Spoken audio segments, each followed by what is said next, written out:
مقصد کی سی لعلکم تتقون، یہ صرف ایک کوئی مقصد ہے روزہ رکھنا دا اللہ دا ڈر پیدا ہو جائے انسان دے اندر، اور بالخصوص روزہ ہی ایک ایسی عبادت ہے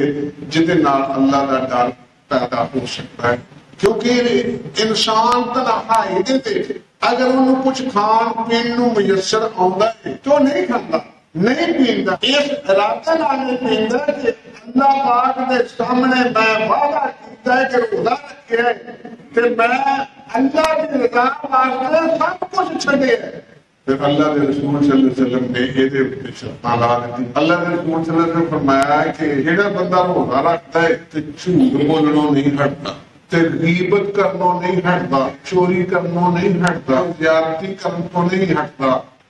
تو میرے اللہ نے مجھے فرما دیتا ہے کہ انہوں کہہ دو پھر وہ دے بھکھیاں تے تریاں رہن کی مجھے کوئی لوڑ نہیں،